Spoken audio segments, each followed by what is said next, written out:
ఇలవేల్పు విగ్రహాన్ని పూజా మందిరంలో పెట్టుకోవడం తెలిసిందే. కానీ ఆ దేవుడి గుడిని ఇప్పుడు ఇంటికి తెచ్చేస్తున్నారు.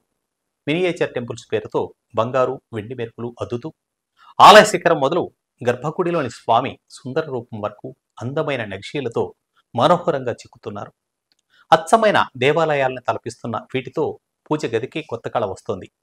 ఒకప్పటిలా చిన్న స్థలంలో దేవుడి ఫోటోలు, విగ్రహాలు పెట్టుకునే రోజులు కావి.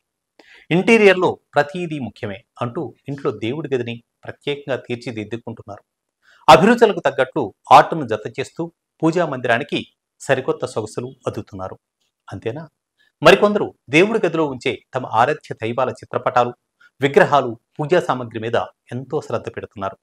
పసిడి, వెండి లోహాలతో పూత పూసి తయారు చేసిన ఇష్ట దైవాల ప్రతిమల్ని పూజ గదిలో అలంకరిస్తున్నారు. ఇదివరకు ఎక్కువగా ఇత్తడితో తయారు చేసిన విగ్రహాలు, మామూలు దేవుడి పటాలే ఉండేవి. కానీ ఇప్పుడు చక్కని నగిషీలతో చూడగానే రెండు చేతులు జోడించి దండం పెట్టాలనిపించేలా ఆధ్యాత్మిక శోభతో వస్తున్నాయి. బంగారు, వెండి కాంతులు వాటికి మరింత రమణీయతను అద్దుతున్నాయి. ఇప్పటి వరకు భగవంతుడి ప్రతిమలకే ఆకట్టుకునే రూపం ఇచ్చిన కళాకారులు ఈ మధ్య కొత్త ఆలోచన చేసి మినియేచర్ దేవాలయాలను తీసుకొచ్చారు. తిరుపతి శ్రీ వెంకటేశ్వర స్వామి, అయోధ్య రామయ్య, మధుర మీనాక్షి తదితర ప్రముఖ ఆలయాల్ని పూజ గదిలో పెట్టుకునేందుకు వీలుగా చిన్న సైజులో తయారు చేస్తున్నారన్నమాట.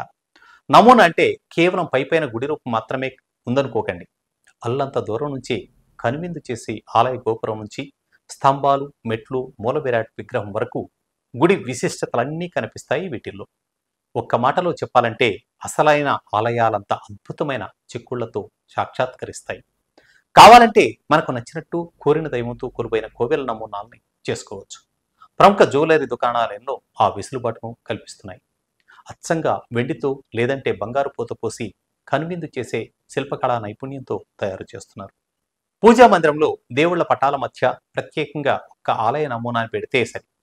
ఆ ఆధ్యాత్మిక శోభతో ఇల్లే దేవాలయం అయిపోతుందంటే నమ్మండి.